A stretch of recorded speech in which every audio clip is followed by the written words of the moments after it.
It's not being recorded right now. Now it's being recorded. That means after the webinar is finished, we will share the recording with you, and we will also upload it on our UNDP adaptation portal. And the second reminder is that interpretation is available. So if you would like to follow the discussions in French and Spanish, please choose the language on the lower right corner.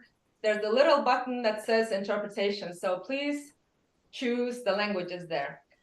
So now that we have the two important reminders out of the way, I can go on to mute some noise here, and then welcome everyone who's joining us now.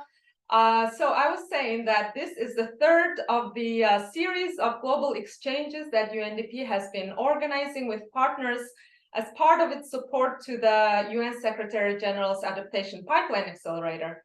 And today we are very happy because we are co-organizing this session together with the FAO UNDP joint SCALA program that we will be hearing more about in a bit. So then we have a great agenda in place for you, which is about really hearing different perspectives and experiences of different stakeholder groups when it comes to engaging private sector for climate change adaptation. Unfortunately, we had very unexpected news that our speaker from Rwanda could unfortunately not join us because he had a very last-minute scheduling conflict.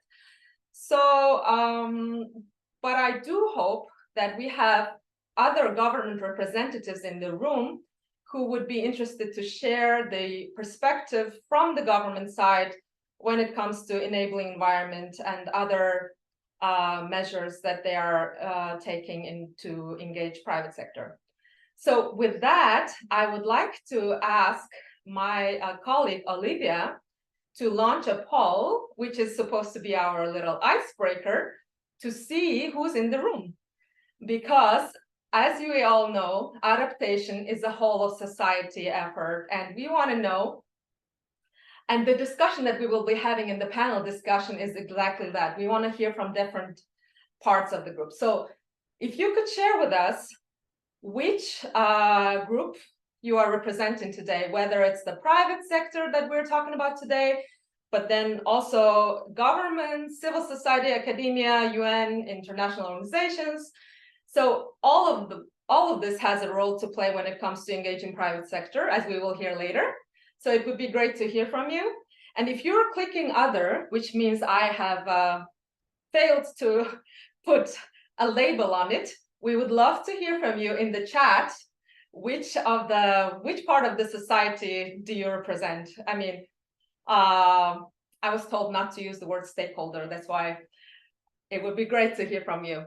All right, so we are waiting a little bit more, few more seconds. Let's see. Okay, maybe now we can end the poll and share the results. All right, so we have the majority of the participants today are from UN, not surprising since the event is co-organized by 2 UN agencies. And then we also have quite a lot.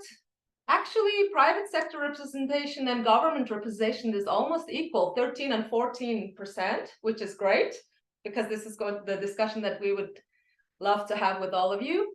And also some academia and civil society. So yes, we would like to invite you to introduce yourself, to share your experience in private sector engagement in academia, and then we will have the conversation after the panel discussion as well, when we have the Q&A and discussion part. So thank you, Olivia. Thanks for this great results, and thank you to all of you for taking part in the poll. So as the next item on my agenda is to introduce Srilata Camilla, who is our UNDP's head of climate change adaptation. We are very, very lucky to have her joining us today, this morning, very early morning in New York. Srilata Camilla, as head of UNDP's climate change adaptation, she is responsible for strategic leadership and management of adaptation programming in over 100 countries. So Charlotte, please tell us why we're here today, and please share with us what is UNDP doing when it comes to private sector engagement for adaptation. Thank you, and over to you. Thank you, Saran, and thank you for inviting and co-hosting this webinar with other partners. Delighted to be here, and it's actually wonderful to see the diversity of participants in the webinar. And you know, it's one of the key lessons in terms of private sector engagement is that we're not just talking to ourselves. So I'm very, very happy to see there are other private sector stakeholders and civil society, government, and others. So again, delighted to be here. Welcome to everyone. Thank you so much for this conversation. It's a really crucial conversation that we're having. And in fact, if I can kind of recall, 8-9 years ago, 10 years ago, when I started in this field, it was not that often that we were having conversations like this. For me, it's a really positive sign. It also shows the underpinnings when we talk about addressing climate change and adaptation in particular, how critical it is that to get us to the scale needed to address the urgency of the issue, how imperative it is that we do have this whole of society approach, and we do have private sector and markets pivoting at the very least to climate risk management, but more importantly to opportunities as well in adaptation. I don't need to probably remind anyone here, but we all know the urgency is escalating with every fraction of warming beyond 1.5. We are talking about escalating threats to lives, livelihoods, nature, economies. And it's really reversing hard-won human development goals. So for us at UN and for partners, it is really about collective action at scale. It's great to see momentum is growing, even politically, and it's a global level. We see world leaders starting to increase and escalate in terms of including the commitments in NDCs on prioritizing adaptation and calling, especially with the IPCC report recently, calling for transformative action. That's really about cross-cutting, holistic, cross-sectoral solutions. But we also know that adaptation finance is lagging behind significantly. And in developing countries, we're talking about a huge shortfall. Adaptation finance, the international finance flows to developing countries are estimated to be about 5 to 10 times below the needs. And the gap is really widening. So it is imperative we double adaptation finance. In fact, we know the UN Secretary General has repeatedly called for the developed countries to deliver the promised $100 billion a year in climate finance, and for 50% of this to be allocated to adaptation. So at UNDP, we really strongly support this call. But we also know an important factor contributing to this is there is limited awareness sometimes and understanding of the short, medium, long-term risks of climate change, but also the benefits of investing in adaptation. And that perception continues because of informational barriers, action limited because of policy and regulatory barriers, technology transfer that's needed, markets that need to be opened up. But we know investments in adaptation have really significant returns. The Global Commission on Adaptation report found that by investing about 1.8 trillion globally across 5 areas like infrastructure, dryland agriculture, mangrove restoration, water, we are looking at generating over 7 trillion in total net benefits. That includes increasing productivity, greater innovation, and of course, social and environmental benefits. So I think it's time the conversation broadens to acknowledge that while there is a public good element to adaptation, there are returns on investments. There are, at the very least, important investments to be made in business continuity, but also business opportunities and growth. And so that I think is an important conversation. And then to understand the various facets of that conversation, I hope is where we get to today. And you mentioned, the UN Secretary General's agenda on acceleration, on addressing the finance gap.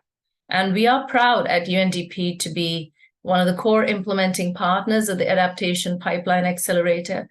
The really at the heart of it is focusing on converting the priorities in the NDCs on adaptation into investable, bankable projects, investments on the ground that really bring together various partners from public and private sector to accelerate. And to recall and recognize that when we invest in adaptation, it is about a resilient development, bringing nature-based solutions and strengthening economies. So again, there's a lot of opportunity here. Now, for us at UNDP, our private sector strategy recognizes, first of all, that private sector is not homogeneous. I think that's important. We work with small, medium enterprises, working with smallholder farmers, for instance, and agriculture cooperatives. We work with multinational corporations. Maybe up the value chain of that agriculture, there's a buyer and an off-taker who's a multinational corporation, or an aggregator and an off-taker that's a private sector actor. Perhaps capital providers, from microfinance to commercial banks locally to international investors. And we are seeing that there's a range of heterogeneous actors very interested in looking to UN, to governments, to civil societies to find ways to pivot investments into climate resilient development, into adaptation. And for us at adaptation at UNDP, Saran, you talked about how we look at, in terms of pivoting these investments, we really are really at sitting on a wealth of investments that primarily are grant driven, because that's what we are accredited to do. But we have presence in about 100 countries. Our portfolio is around $1.6 billion in 100 countries, but more importantly, reaching over 10 million beneficiaries. And here are opportunities for taking these grants in a way that builds the policy and regulatory environment, channeling grants that builds the assets, creditworthiness, value chains of the markets that we're operating in, which means that there's opportunity for us at UNDP to convert and pivot these investments to catalyze private sector engagement, to crowd in private sector, not only for the better impact of what we are able to support countries and communities in, but more importantly, sustainability of these investments, an exit strategy where markets are developed, there's more and more autonomous adaptation, and really, because adaptation is nothing but climate risk and opportunity informed development, being able to underpin these investments in a way that allows communities and locally led adaptation to take hold and sustain. And another important feature and element of our work, which you mentioned in the introduction, is the fact that we're also working very closely with governments in incorporating climate risks, integrating adaptation into development policy planning and budgeting. We've engaged over 50 countries across the world advancing national adaptation plans, and supported over 120 countries in their national determined contributions under the Climate Promise Initiative. And a big part of this work is highlighting investment opportunities, both for resilience building and emission reductions. And one of the programs that you mentioned, and we'll hear more about today, is about scaling up climate ambition in land use and agriculture through NDCs and NAPs.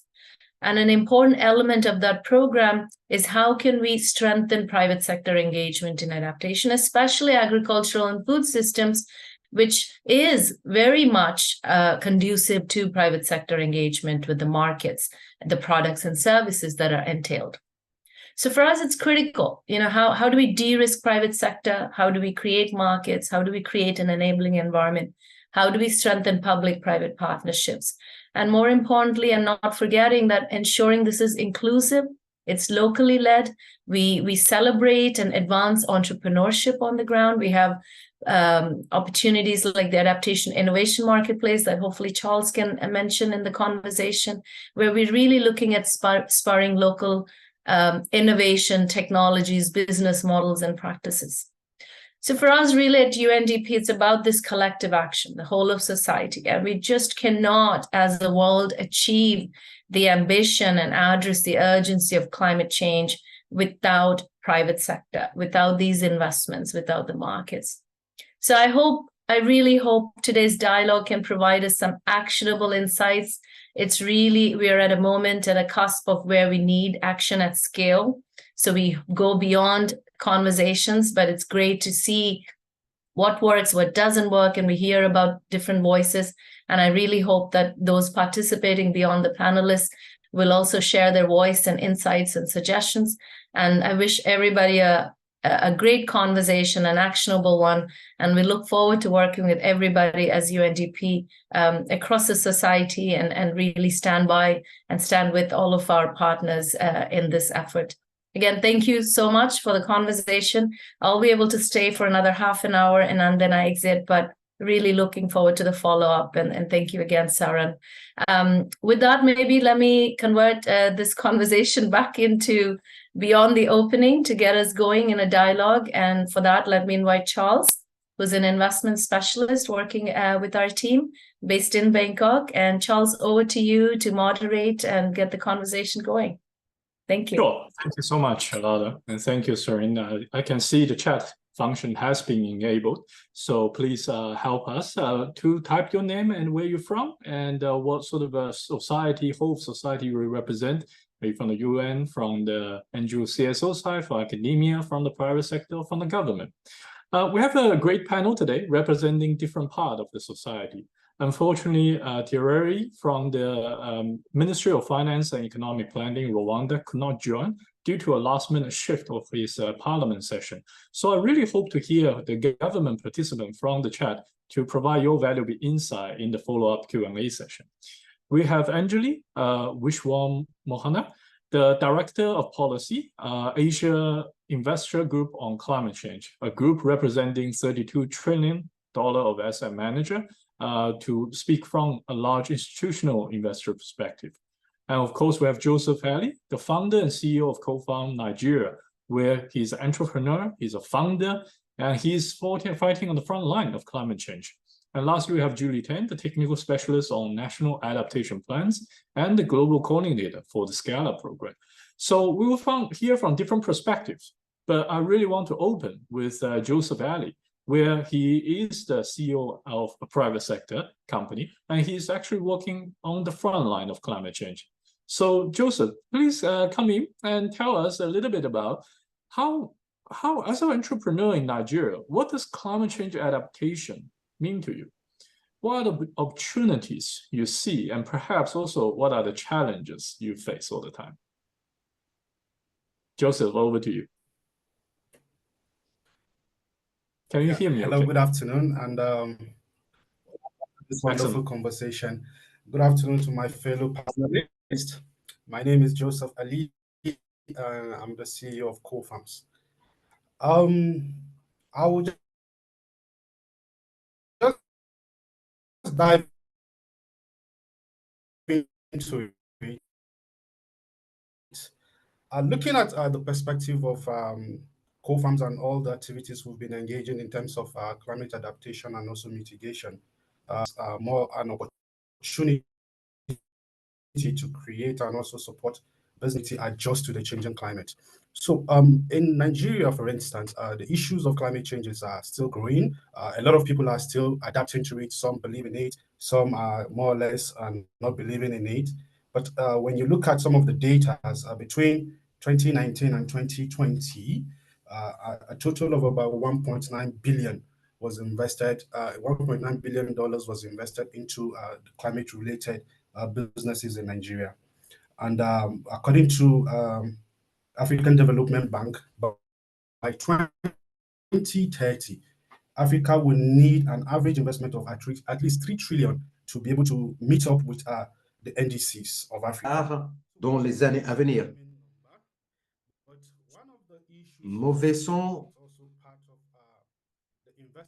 cela fait partie du fossé d'investissement. On arrive à 1,6 milliard de dollars d'investissement dans l'adaptation. $100 millones al año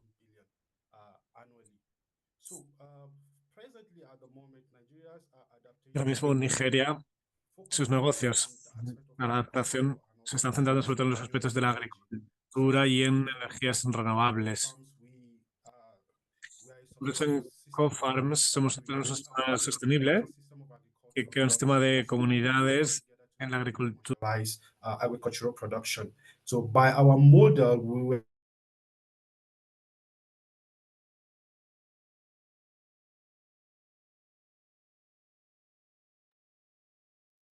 Sorry, Joseph, I think we lost you for a little bit. Can you hear us?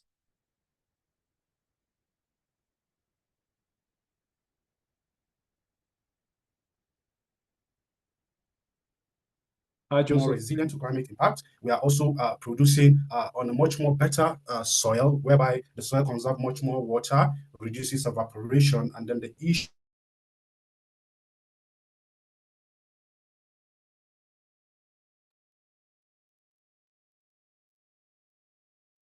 Hi, Joseph. Can you hear us? I think you're breaking a little bit.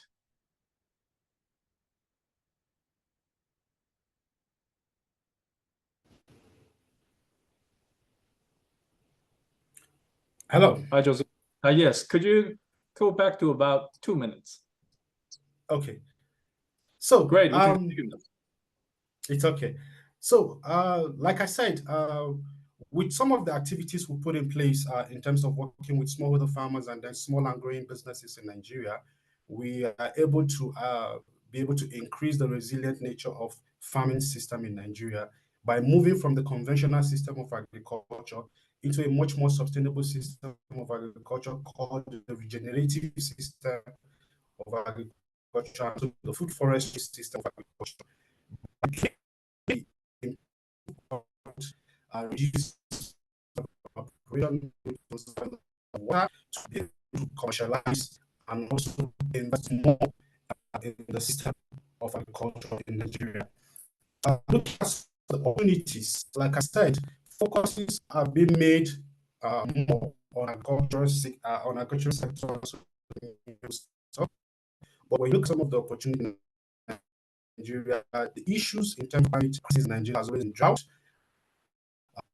has always been flooding, and also irregular rainfall that affect young on the farm. And then you also have to talk about the overheating of the earth. So some of the opportunities that are there for Nigerian adaptation businesses now is dive into resilient building and resilient infrastructure. You will now talk about the carbon market. Now, still a very market to Nigeria where companies who are playing within the carbon market in terms of carbon credit, carbon offset, or encouraging companies to have an allowances in terms of the carbon emission they engage in within the year. So another opportunity also in the Nigerian market space and also Africa entirely is also creation of resilient food system. Now talk about the resilient food system.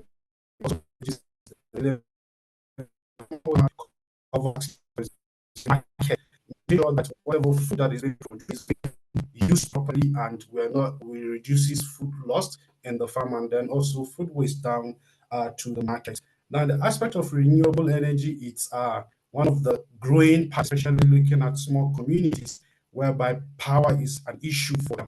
So it's part of the growing part of adaptation businesses in Nigeria, but yet the bigger industries are not still they are not open to the use of energy.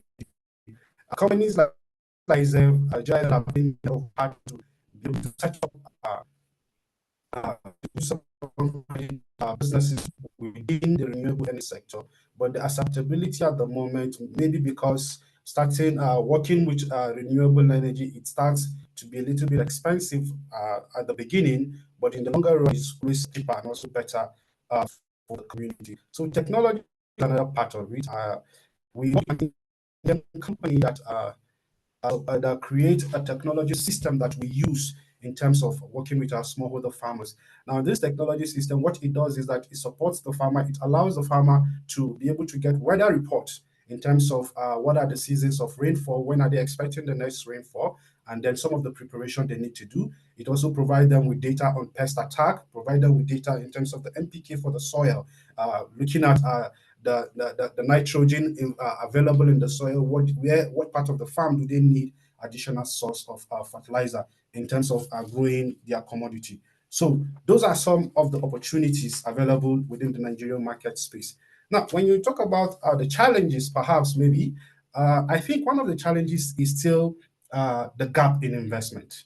We'll put that very, very clear. If you look at it, we are actually achieving just about 11% of the investment required for the Nigerian adaptation market space. So that is one of the problems. And secondly, there are a lot of investments still going into projects that increases carbon footprint. Like if you look at maybe between 2019 to 2023 in Nigeria, some of the fossil gas projects in Nigeria that maybe attract investment, it's worth over 10 to 15 billion US dollars. Now, we are trying to encourage people to go renewable, to go in the way that supports the climate, but countries like Nigeria are still investing heavily in projects that increases our carbon footprint instead of reducing the carbon footprint. Another problem also we had is also the data.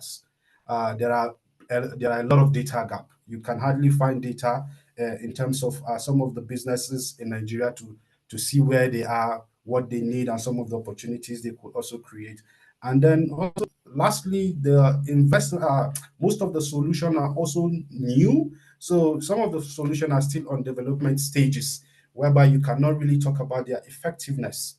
And then lastly, the aspect of policy in government is a very, very big gap. Government are not paying attention so much to climate impact in Nigeria. They only come in when there is an issue in terms of the flooding and what have you. But trying to address some of those issues before they happen, the government is paying much more or less like a lip service to it. And then anytime the conversation of climate change comes up, they are always talking in respect of aid. How will the country get aid, instead of looking at the opportunity side or the business aspect of climate adaptation? Thank you so much. Thank you, Joseph. Very insightful. You highlighted the opportunities in the resilience agriculture food chain, the renewable energy aspect of agriculture, the climate information, and the importance of climate information for agricultural produce and private sector farmers that are actually working on adapting to the climate risk. You also mentioned quite a lot of the challenges of the investment gap, the areas of investment, and also the type of the investment in the newer risky areas. So I'm very fortunate to have Anjali. We had a conversation in the Korea Asian Adaptation Forum, which your Asia Investment Group for Climate Change conveyed a very successful meeting between agriculture departments of the government, UN system, and also large asset managers. So I really want to hear from you. Your group member holds 32 trillion, which is significant to be able to contribute towards the cause of climate change and specifically adaptation. So what are the sort of the investment opportunities that you see for the investors that are looking for? And what are some factors that are hindering and actually hindering the facilitation of such investment, such as what Joseph said, the gap of in terms of the dollar value, and also in terms of the newer, riskier frontier. Over to you, Anjali. Thank you so much, Charles. I hope you can hear me well. Please stop me in case the connection sort of disrupts in between. Hi, everyone. Really pleased to be here on this important discussion. Adaptation finance as a topic has really picked up prominence for AIGCC and our members of late. And this is a result of a number of factors, which I can just explain. But just to sort of give more context about what our organization does and how we're sort of approaching this problem, I might just sort of talk a bit about AIGCC. So AIGCC, which is the Asia Investor Group on Climate Change, is an investor network that brings together over 70 investors, both global and domestic, that operate in Asia. And these investors, as Charles said, manage over 32 trillion USD in assets globally. And so what we do is we work with these investors on understanding climate-related risks, and also work with them on sort of responding to these risks in terms of investments, engagements with their portfolio companies, but also engaging on policy to help investor and company action on climate.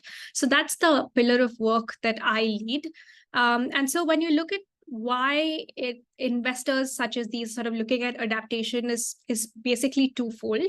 The first one is because these are large scale investors that are completely invested in a market that they have sort of chosen. So for example, like the big, asset managers or asset owners, they have they've invested in multiple assets in a specific jurisdiction. So they're really interested in that geography, and the future of, that geography to sort of safeguard their returns. Secondly, when you sort of look at their assets and their portfolio companies, these investors are continuing to engage with their portfolio companies to understand the extent of risks that they are facing in terms of both their assets and supply chains that affect their business. So obviously, when you have climate disclosures that are becoming mandatory across several jurisdictions globally, companies and investors are doing, stress testing, they're doing scenario analysis, they're trying to sort of see what the impact of climate can be on these companies, on their assets, and on their supply chains.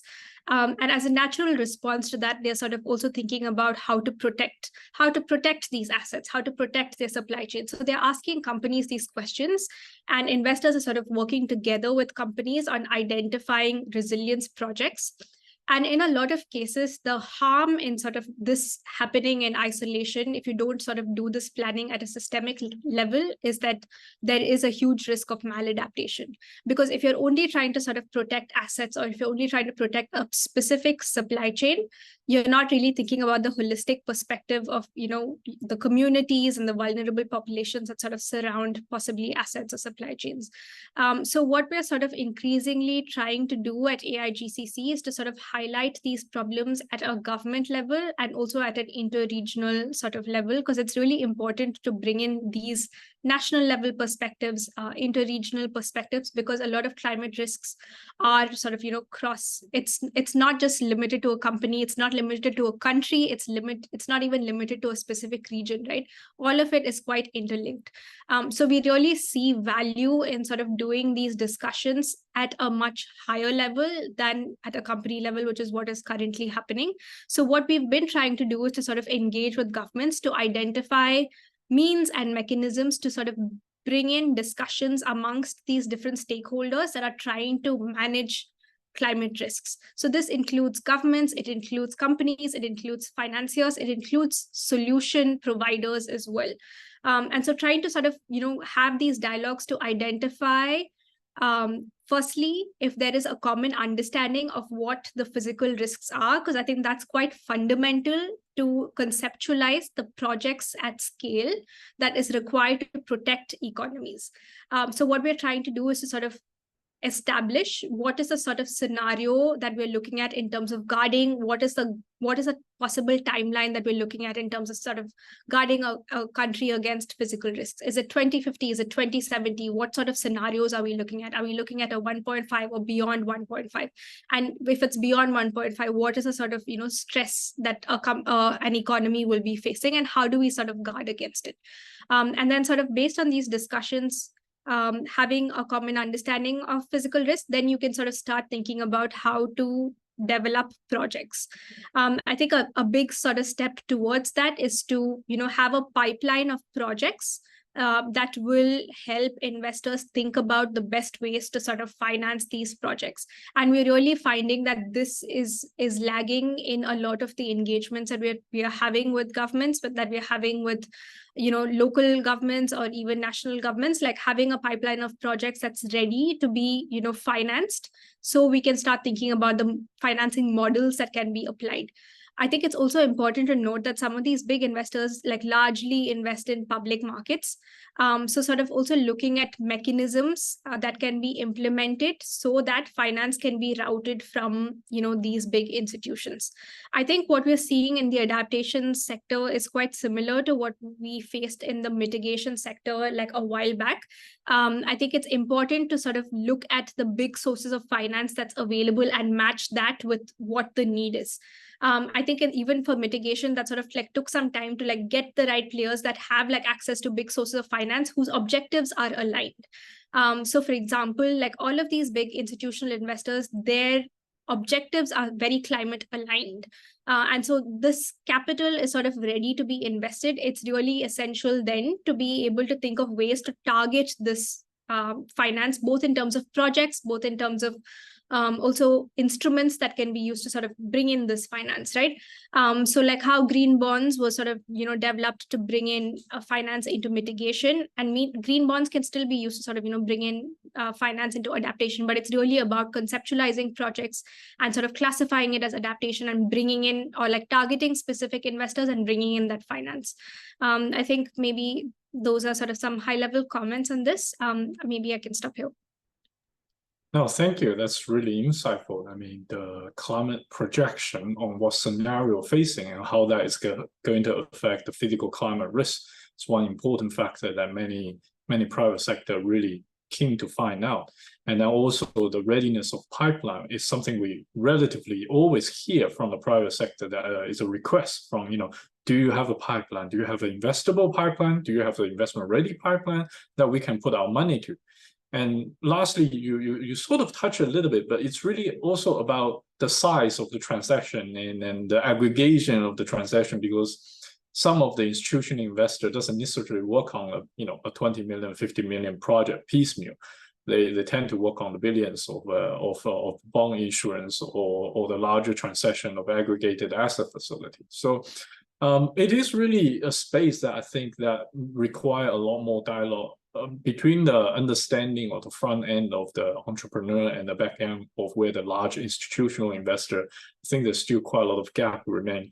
UNDP is actually also working with the EIB, European Investment Bank, on a global green bond facility, exactly trying to look at how to build more resilience into a green bond issuance. Because the difficulty of green bond issuance is that the green bond issuance is easy. It's relatively easy if you look at pure mitigation.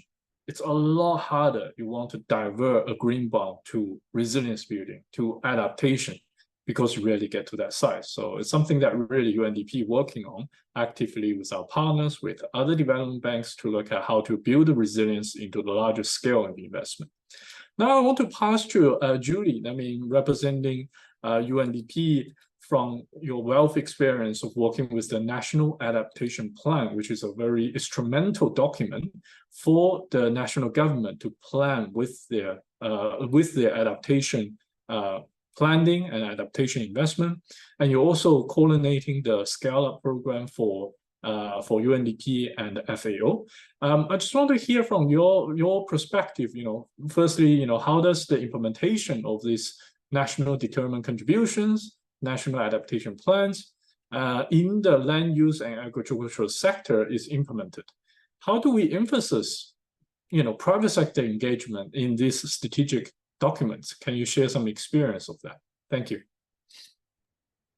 Thank you very much for the question, Charles. I'm really happy to be in this panel with Joseph and Angeli, who definitely provided different perspectives to me from my usual UN and public sector bubble. So before I actually start talking about SCALA, I wanted to recall why we have this program and why agriculture and food, earth and forestry and land use are so critical. Those are called the AFOLU sectors in the climate negotiation talk. And I know that many of you would know that because I see a lot of people in the audience actually work on agriculture related initiatives.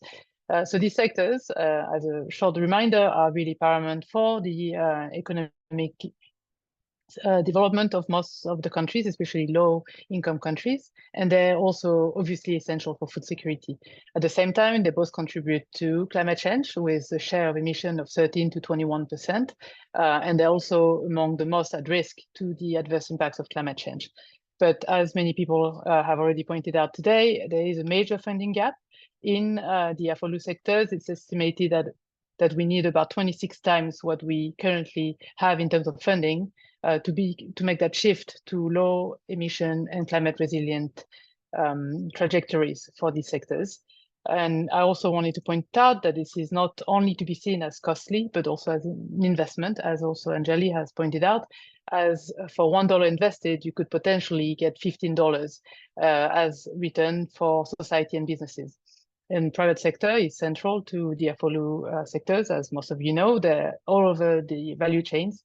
And this is why UNDP and FAO designed this SCALA program. It's a long name for it is Scaling Up Ambition in Climate in Land Use and Agriculture through NDCs and NAPs. It's quite a mouthful. And it's quite a unique initiative, first because it's a partnership between our two organizations and is really leveraging the comparative advantages, working with ministries of agriculture, ministries of environment, to translate the priorities that countries have adopted in their NDCs and the NAPs into actionable solutions. And it's really occupying that space in between planning and implementation. The other thing we're trying to do with SCALA is really to adopt a different approach, a systems level approach, because this is also what we know is required if we want to tackle the climate crisis at the scale that we require. And for this, the program places really strong importance on private sector engagement in the 12 partner countries that we work in. They're across Latin America, Middle East, Africa, and Asia. And we also have a small private sector engagement facility that supports other countries. And this is because private sector engagement is seen as a key factor to transform agri-food systems and to be part of the solution to the climate crisis. Just to clarify, and I saw there was a question on this, our definition of private sector goes from companies, be it cooperatives and MSMEs, to multinational companies, but also intermediary institutions such as business associations, financiers such as investors, banks, equity investors, and state-owned enterprises as well. So it really depends on the context and depends on the needs of the countries that we work with. Maybe at this point, I would like to start with a slide. I'm sorry because I know the speakers didn't use slides, but I felt this would be easier for people to visualize. So we have 4 steps in our strategies, as you can see. The first one is around facilitating multi-stakeholder engagement and collaboration between the public and private sectors to identify priorities and opportunities. The second one is around strengthening the evidence base to build a business case for private sector engagement. The third one is around addressing barriers through the identification of de-risking measures.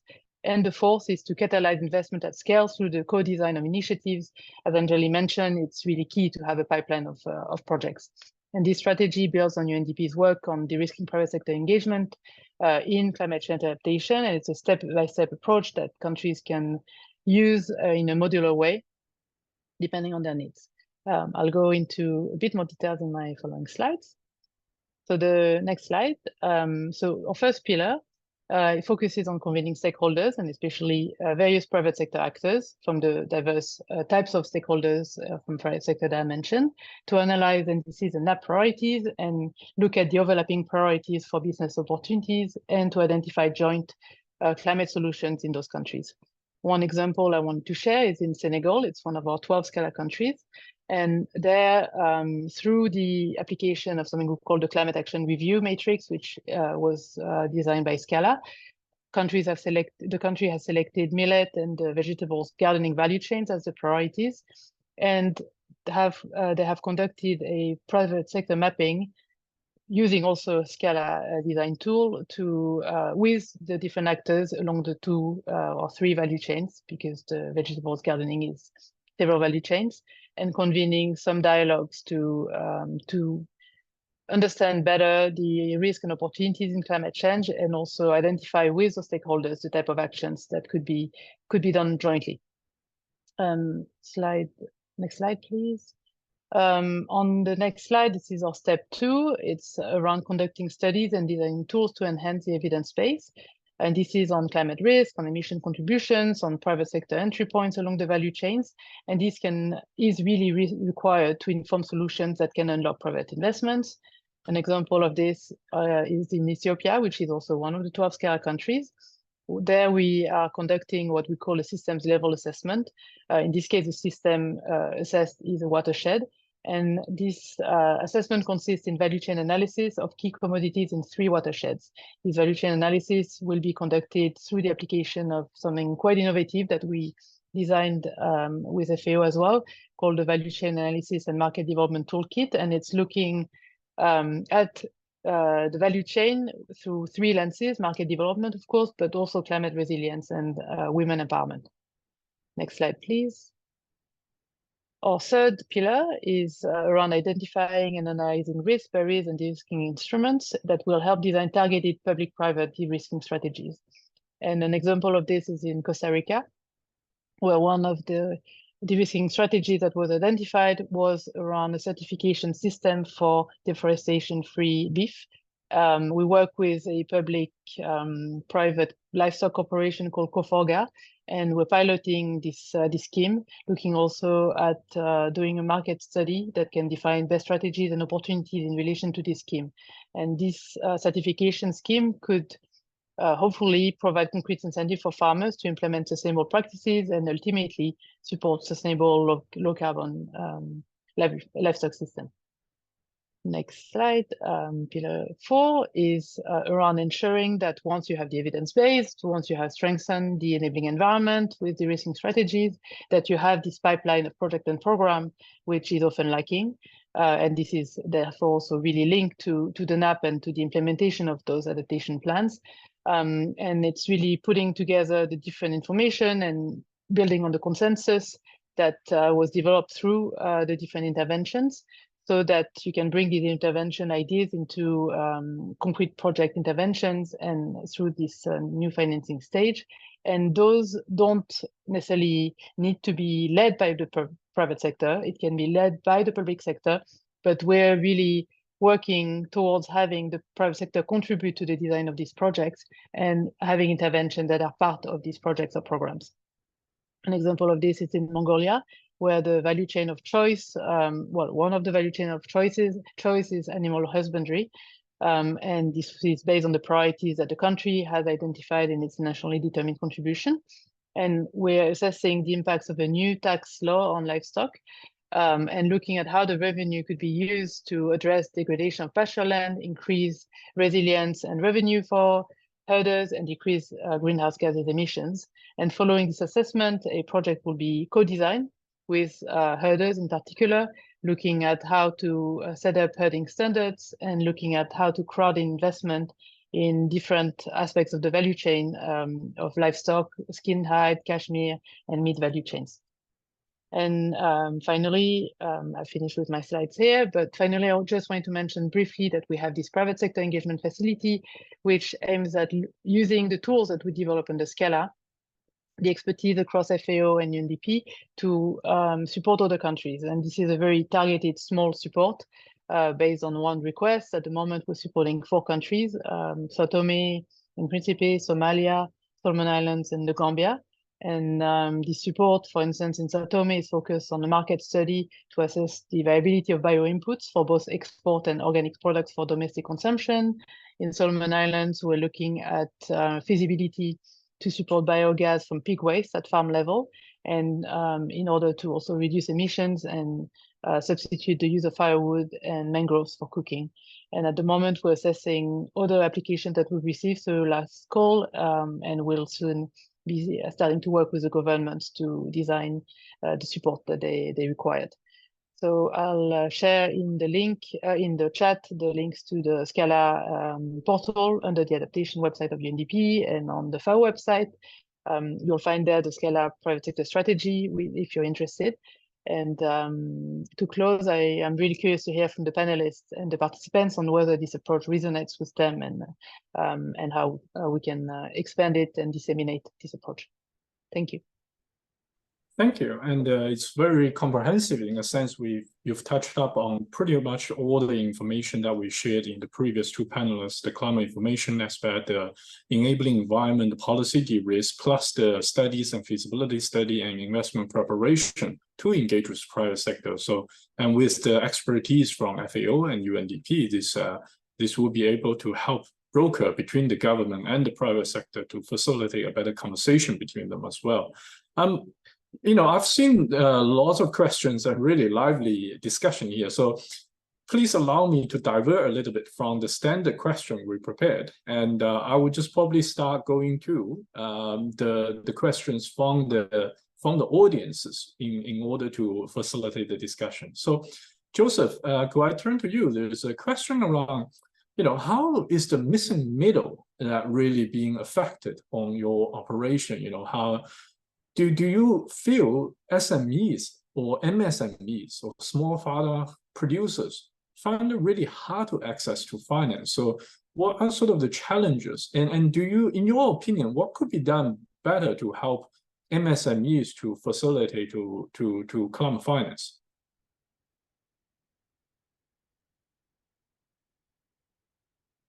Joseph, can you hear me? Oh, great. Yes, I can hear you. Thank you. Yeah, that's a very good question. The issues of challenges within smallholder farmers or small growing and small businesses and growing businesses are facing, especially when it relates to adaptation business, access to finances, a lot of challenges. Number one, I would say that one of the reasons is because some of the concept or the business ideas are new and they are high risk. They are high risk businesses. That's number one. Number two, maybe the farmer or the small business is not just even qualified for some kind of funding opportunity in the first place. So when we started playing within the adaptation space, that was one of the issues to be able to dive into regenerative system of agriculture. So what we were able to do, number one, was to be able to group these farmers. If you listen from my introduction, one of our model helps in grouping smallholder farmers to be able to commercialize agricultural production. So as a farmer, maybe one farmer producing 1 hectare, nobody will want to listen to you. But when that farmer belongs to a group or a cluster of farmers that are producing maybe averagely 100 hectares and above, then there's an economics involved. So as part of what we do is that we're able to to bring in investment, not just international funding opportunities, but within the Nigerian space, because there are people who have funding, but they are looking for where to invest those funding. So we now come into a little bit de-risk investment for smallholder farmers. That's one of the things we do. Secondly, we also support them to be ready via training and also preparation in terms of collecting any form of investment. So we partner with organizations like Mercy Corps. We partner with organizations like GIZ to be able to bring in training to the farmers. The training is not just for regenerating production, but it's also for group dynamics in terms of how collective people can come into a group and function as a small business of their own. And then we also raise small businesses within their locality to help provide sustainability for whatever we do. So at the moment, accessing finance is one of the biggest challenge for small businesses. And the reason is because more or less like the company or the small farmer, it's not even qualified for the opportunities of finances out there. So a lot has to be done in terms of closing that gap. And that's why we're calling on organizations like GIZ who are already working within that field, because what GIZ is doing in Nigeria, they have a project they call the NICOP project. That is the Nigerian Competitiveness Project. It has done a lot in terms of closing some of those gaps. So, but without such kind of support, it will be practically difficult for a smallholder farmer to be able to access funding. And I hope maybe at the end of this webinar, UNDP will start planning on how they can close some of those gaps for smallholder farmers. Thank you. Excellent. Thank you, Joseph. We have started, let's put it that way. We have a very well-managed small grant program. It's called the UNDP GEF Small Grant Program. That I think is about 17,000 projects that we support community-based adaptation.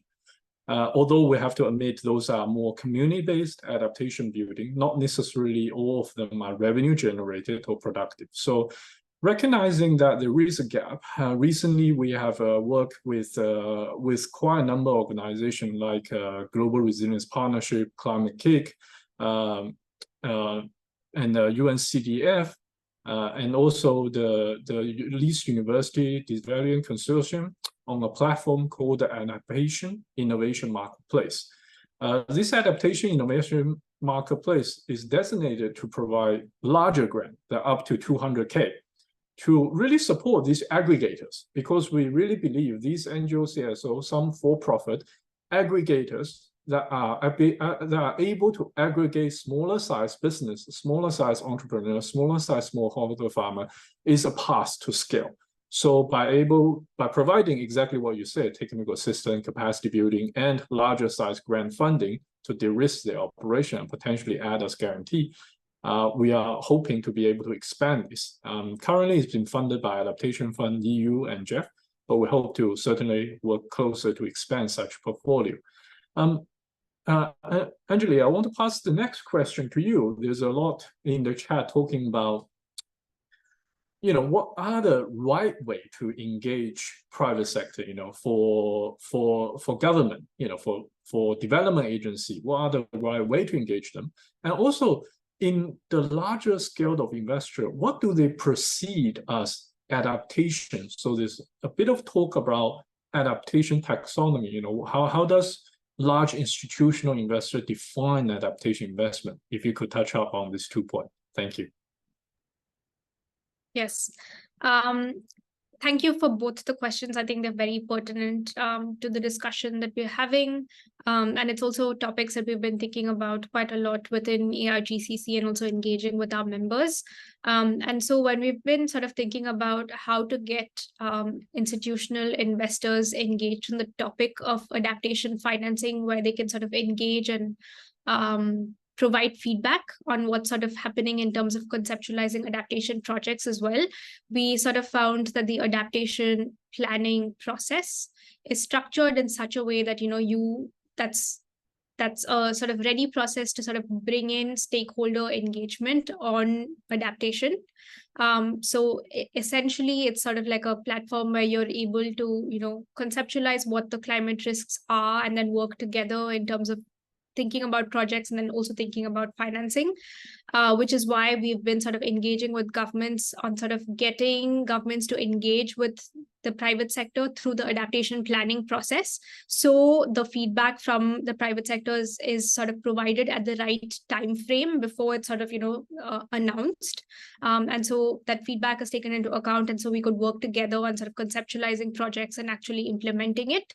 But we're sort of like open to other avenues as well to sort of get the private sector involved. But I guess the broader picture is that, there needs to be more collaboration amongst the private sector, the government, and other stakeholders that will be sort of working together on adaptation to ensure that there's a common understanding of what you're sort of working towards, and then sort of conceptualizing projects together and then identifying solutions on financing together as well. I think these sort of frameworks are necessary for all markets to really leverage finance, so that you're on the same page, that you're sort of working together on, what you're trying to achieve, and also developing that pipeline. In terms of defining adaptation, I think like the chat question sort of really came about, like the thing about taxonomies that's sort of being discussed right now is really effective. In fact, quite recently, we were sort of having a discussion within AIGCC on the Climate Bonds Initiative taxonomy on adaptation that's developing. I feel like taxonomies for investors are always sort of useful tools to bring more alignment amongst numerous investors, and then to also facilitate quicker action. And I think in terms of adaptation taxonomies, what you're really trying to do is to sort of bridge the gap between projects that are being conceptualized at a company level or at an entity level, and bridge the gap between that and plans that governments have in terms of adaptation plans at local or national level, and then are also trying to guard against risks such as maladaptation as well. So I think in these frameworks that are developing, you're sort of trying to put in these checklists of what adaptation projects should be and also what it shouldn't be. And I think all of that is really useful for investors to get more actively engaged in the conversation on adaptation. And so we are actively engaging with these frameworks on adaptation taxonomies to ensure that it is a product that is sort of usable by the investor community to ensure more action at scale.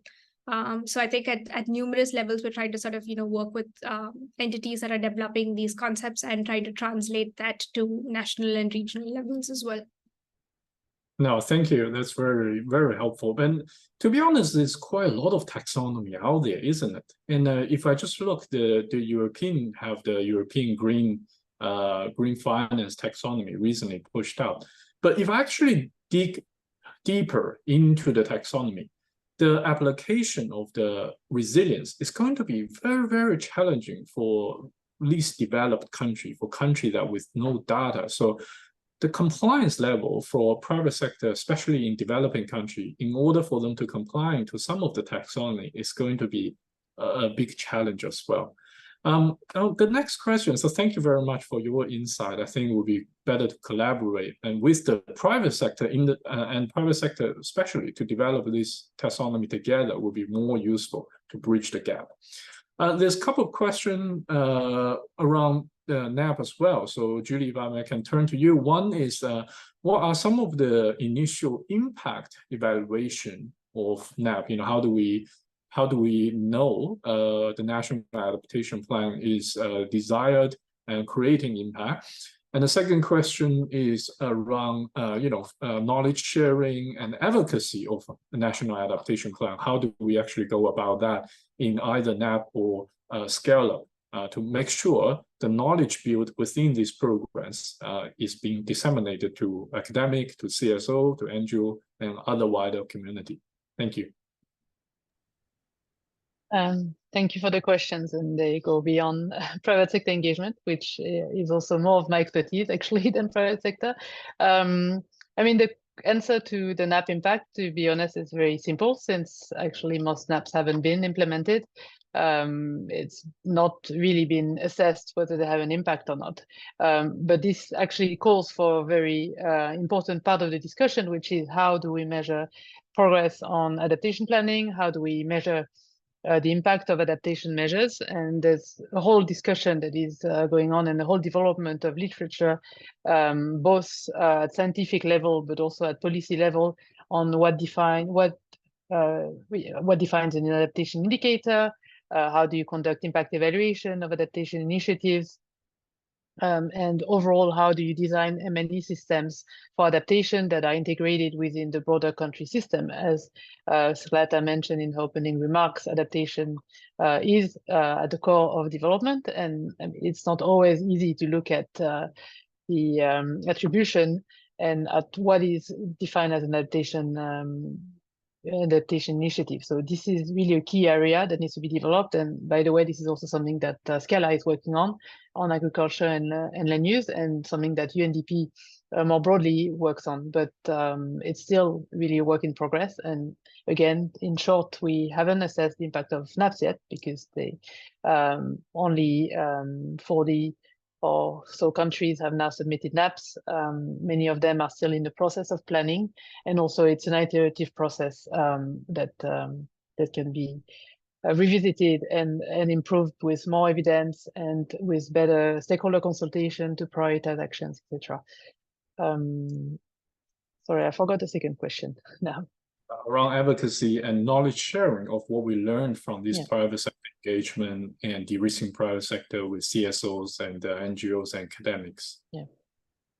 And I think that's also another really important point, that there are lots of initiatives that are going on. I can see from the chat that lots of people here are working in countries where we operate, both as SCALA, but in general as UNDP, and we're not really connected, and now it's great because they're asking to be connected. But within the NAP portfolio of UNDP, this is something we've really been striving for since we had the National Adaptation Plan Global Support Program, which some of you may know, and that started about 10 years ago and ended last year or the year before.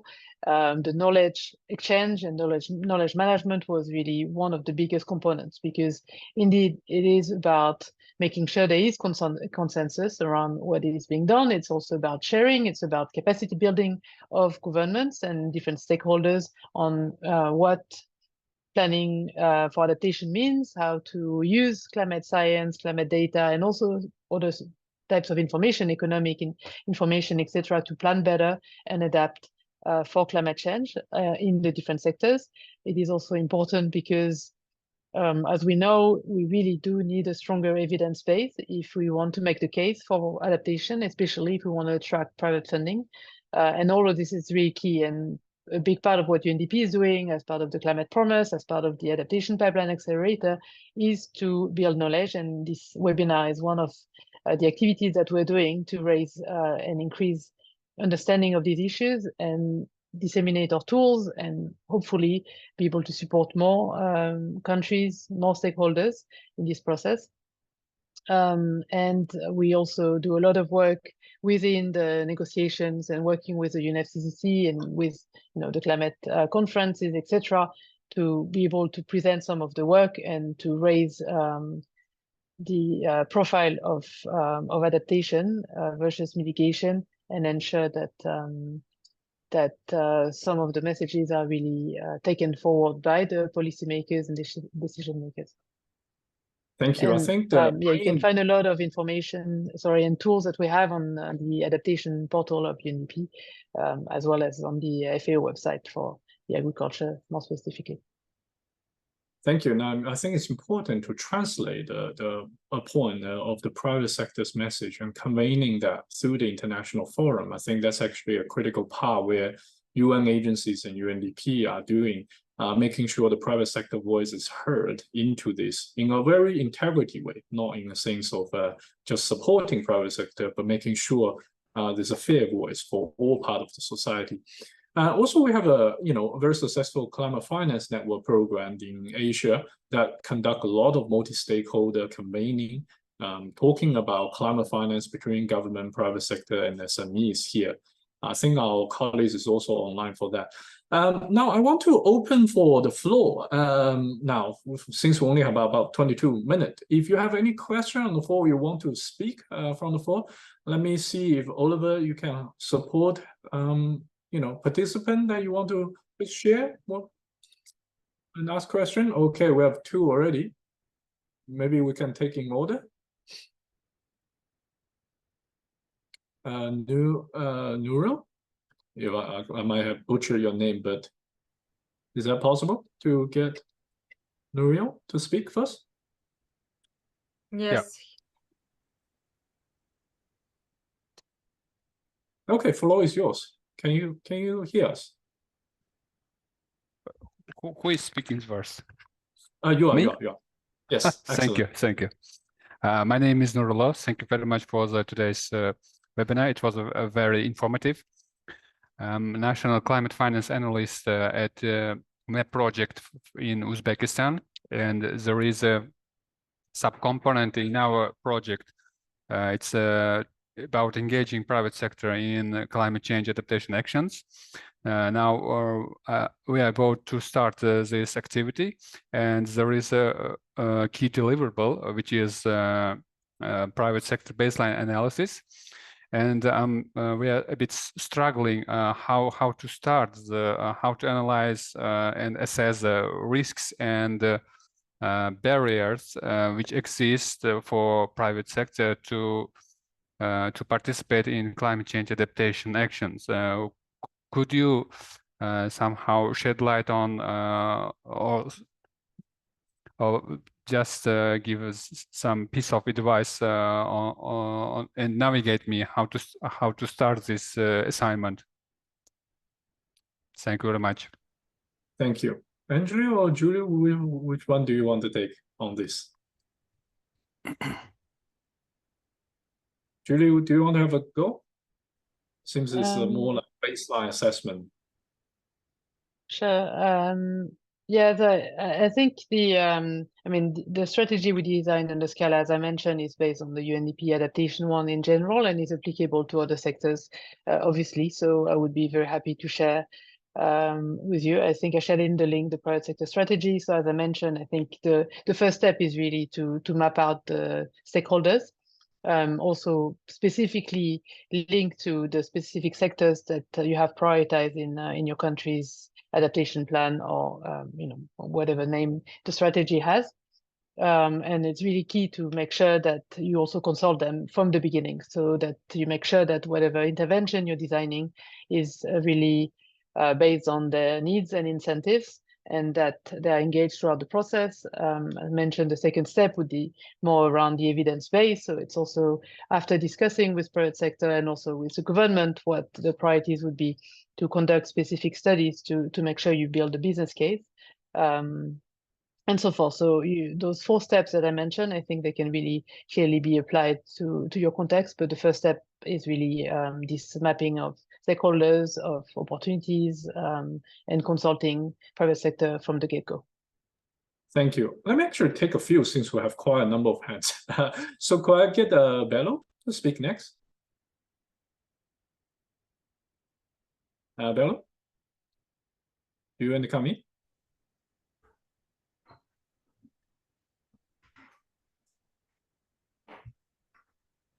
Hello?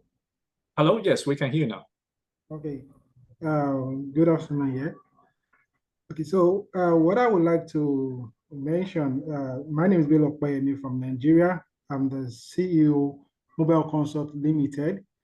What we've done in this respect, we have a program called Lift Up Farmers Above Poverty. And what we did is we went to communities to train farmers on vegetables, and a visitation to the, I just need to share this experience with you so that we're able to align all the policy and all the strategy in line with, what we're presently experiencing. So when we got to the community, the rural area, and we engaged the farmers, one thing we realized that those farmers are doing was they're cutting down the trees in that community, in that rural area, and using it to make charcoal while they sell, because what they are getting from their crop, like cassava, is not able to sustain them. So they do other means to get this funding. And each time they cut down trees and use it, use it for charcoal, you know what that does to the climate and the environment. So we've been trying to encourage them to stop that or find other means. So we're creating a cooperative program so that they can get funding and also teach them a short-term business in, vegetables, so that they can get money and shun the act of, cutting down trees and making charcoal. I actually need to simplify all of this so that you can see from what is going on in our communities. And what, sorry if I still have time, what Joseph Ali mentioned in terms of government paying lip service to, to this climate change issue or climate smart agriculture in Nigeria is very critical. They are not serious about it, and would like for us, private sector, for doing everything much possible to play our role, and also would like partnership like this to support us to achieve our aim. Thank you very much. Thank you, Bello. We'll probably pass to Peter. We collect a few and then we can go back to the panels. Peter? Thank you very much. My name is Peter. I'm from Kenya. We are a data science company. And most of the time, so what we deal with is small data, big data, machine learning, artificial intelligence, blockchain, and Internet of Things. However, these solutions we deploy in the following industry. We deploy them in the primary industry, which is specifically agriculture and mining, and secondary industry, which is specifically construction and manufacturing. So most of the time, sometimes currently we're working with around 15,000 farmers in agriculture, trying to map their data on what they produce, where they produce, and how they do it, and trying to come up with investing style with ecosystems. However, most of the time when we approach stakeholders in the industry, we don't qualify as, let me say, as an adaptation company. We qualify as a tech company. So it's very hard for us to access resources, knowing that especially whatever we are doing is at experimental level, where we do not have sufficient data to make sure we can build even a model to maybe control construction or advise construction on how sustainable they can build using maybe furniture. and even mapping the length of the trees and the length and the way farmers can adapt in the challenges, especially in the ASAL regions in the Kenya and the northern part of Africa.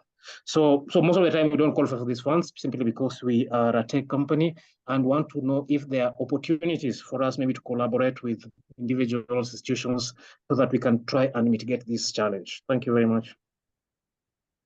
Thank you. Pass to Melika. Melika, do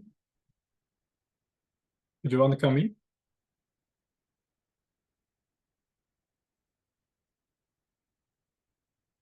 Melika Chirata? Do I pronounce your name correctly? Would you like to come in? You have your hand raised.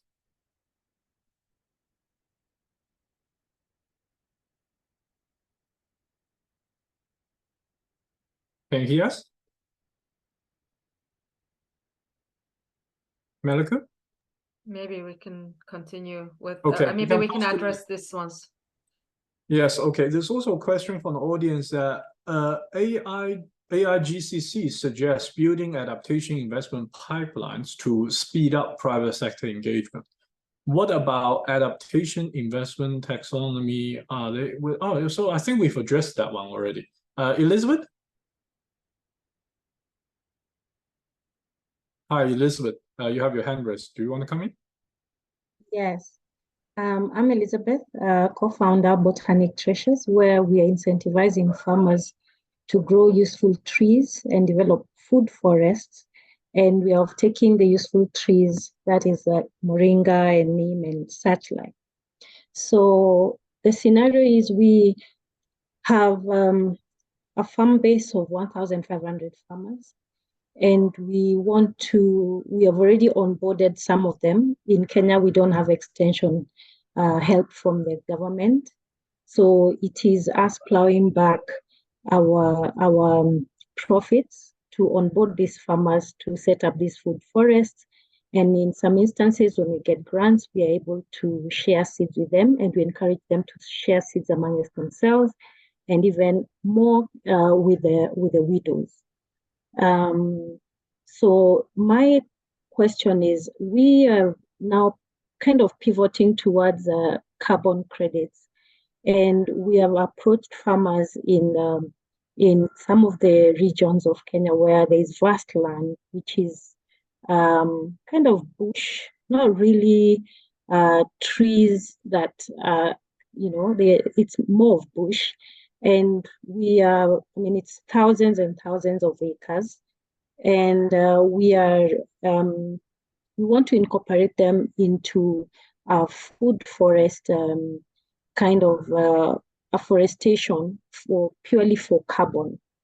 Now, the knowledge we have is not that extensive in terms of when we engage them, how will we be able to partner in the business of carbon credits and still be able to have them, grow what we need. Yes, we will take that, but also they'll be paid for growing for us and also for maintaining those forests and harvesting when it's time.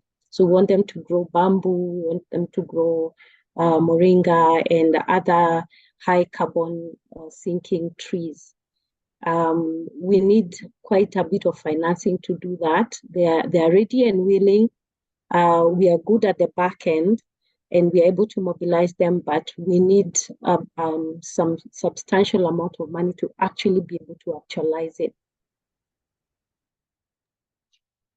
Thanks, Elizabeth. Carbon credit is not really a discussion we had. I can take a step. The key thing when you work with community-based carbon credit is about the scale, because carbon credit at its stand is fairly low priced.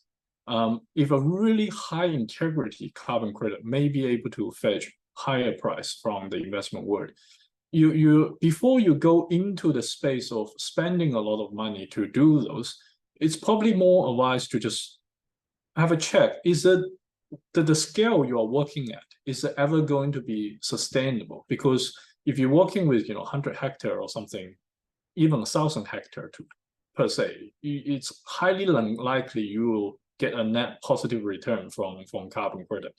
From a UNDP standpoint, we really care about integrity of the carbon credit. So we chose partner very carefully. And in a lot of times in this market, you might not be able to choose who you partner with. The buyer is a buyer. So there's a lot of risk you need to be also considered. So that's my overarching one for carbon credit. For tech, speaking outside of UNDP's box, and before I joined UNDP, I'm a banker. From a perspective of raising funds, I would think blockchain, AI, and data usage, it's a lot easier to raise funds than you say we work on adaptation with farmers. So I would encourage you to look at different funding channels. I'm sure there are climate change or adaptation orientated that support data building, but maybe if you tap into venture capital and the investor world, your pitch is a lot more probably well heard than if you go to the climate side. And it is very important. UNDP is supporting 37 countries in the world on EWS, early warning systems. Building this early warning system for the government and building water and rain stations so we can make sure climate data is taken care of. So we understand the importance of it. But funding value for data is often challenging. Angeli, do you want to come in to provide some general feedback on the question we get? I think you've covered it really well, Charles. I don't actually have anything else to add there in response to those specific questions. Great. Julie, do you want to come in around some of the feedback to the questions? Yeah, I've been also busy answering a few questions. I think actually something that may be of interest to everyone was what qualifies as the private sector. And I think indeed, as I mentioned in my presentation, this, at least for UNDP, really encompasses a broad range of stakeholders, from smallholder farmers, which are private sector actors, to financiers and to business associations, etc., and even some that are more that are actually state-owned companies, but that we also consider as private sector. And I think, yeah, that was, and that's also key. I think one thing we've learned as well was people sometimes see private sector engagement, especially with the UN or NGOs, in terms of getting money from the private sector. But actually what we do in the SCALA is not actually trying to get money from the private sector necessarily. It's actually to make sure that they green their value chains, that they actually have actions that promote the resilience. And it's not necessarily about getting the money through organizations, but it's about the actions that they do and their businesses that you would get to greater resilience and lower emissions. And I think there was just also a few questions from different participants on whether their countries could join SCALA. At the moment, we're a closed program with 12 countries. We have this facility. The call was just launched and closed, so the next one will be next year. But we are looking into expanding, and that will be based on different, well, first we'll have to get more money, but also the selection will be based on different factors, including like the importance of agriculture and land use in the NDCs and NAPs, the synergies that are existing with other initiatives that are ongoing, the private sector potential, this kind of criteria. But for now, it's a closed program in terms of membership and partnerships. Thanks. Now I would like to probably pass the final question to Joseph from Dulepo. You mentioned that this challenge for SME in Nigeria. Is there any effort from the government actors to improve business landscape, such as ease of doing business for farmers working in climate change adaptation? Yeah, in terms of the effort, I would still say it's still very, very low. Looking at the ranges of challenges that a smallholder farmer is being faced with on a daily basis in Nigeria. Now, you have to understand that doing business in Nigeria is already hard on its own. And then doing business from a perspective of being an adaptation business, which is a new space, is very, very difficult on its own. So the government mostly, they are always prompt to action when there's a problem. So, but when you go to the government and say, look, before the problem, let's work on this, they will not even want to listen to you. I remembered in 2019, my company collected some data in terms of ginger farmers across Kaduna State. And we went to the state government recommending let there be more like a restriction in terms of some chemical use, some agronomic practices, that if there is no any baseline for production. Quand on a ce type de problème, peut-être parfois on a des problèmes dans le futur. Donc, they collected the document and said, fine, we'll look into it and this and that. Llevamos el informe y dijimos, bueno, lo seguimos analizando. Produce a lot of chemicals have been introduced, a lot of fertilizers have been introduced. There is no any regulation attached to some of these products. And then this excessive usage now by 2023, which is this year, sometime around June, we got a fungi attack on ginger. If you look online now, Nigerian smallholder farmers lost almost $20 million US. We're not talking about people who don't even have the resources losing this kind of money because the government or the institution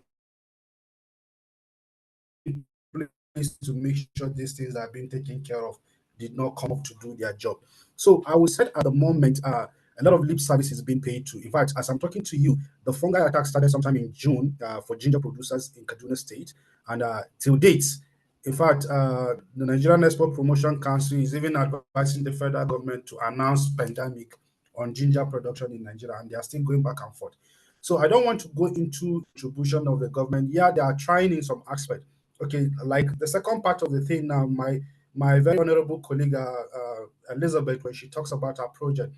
Now, the aspect of food forestry, when we started in Nigeria, there was this critical part whereby there need to be a policy that allows smallholder farmers to own their land.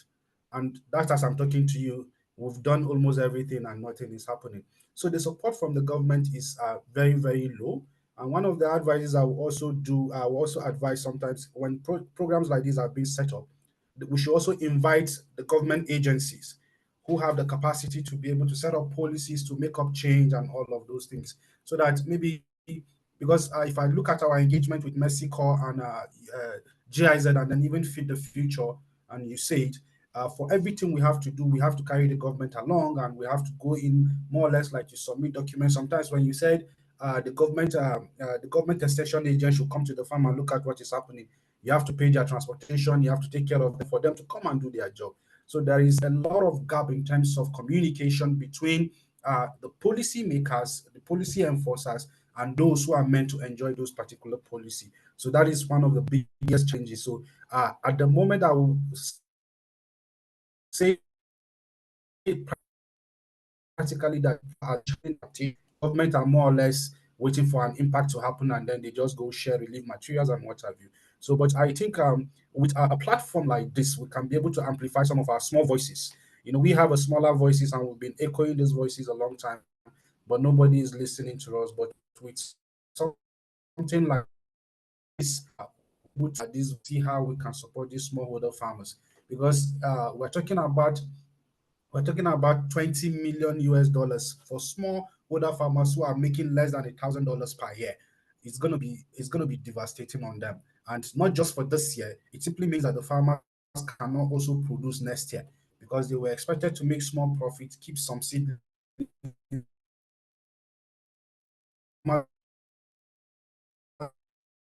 are left on their own, and the government is also looking the same way. So thank you. Adaptation business is going to be a long way. Thank you so much.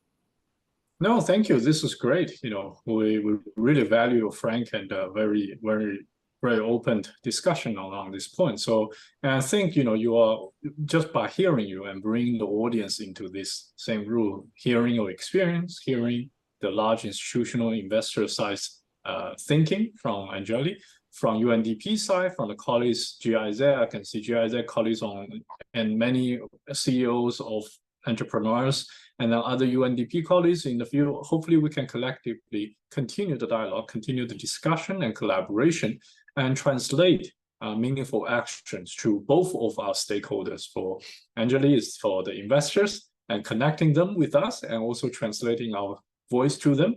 From our end, translating entrepreneur like Joseph's voice to the government and bridge between the government and the private sector. Now, thank you very much for the section. It's really lively discussion, lots of participation. I will hand back the floor to Saren to close the session. Many thanks for the panelists. Thank you so much. Thank you so much, Charles, for the moderation, and our panelists, Julie, Angeli, Joseph. It was wonderful. And thank you so much to our participants. The chat was so lively, so much interaction going on, questions, comments, as well as networking. This has been a wonderful session. And as Charles said, we will continue the dialogue. And as somebody was raising the issue about the impact of adaptation and NAP. So the next APA webinar will be focusing on monitoring, evaluation, and learning of adaptation, scheduled for end of November. We will be sharing connection details and further agenda with all of you. And I would like to thank you one more time and wish you all a very good day, afternoon, and evening. Thank you very much. Bye-bye. Thank you. Thank you. Thank you. Bye-bye.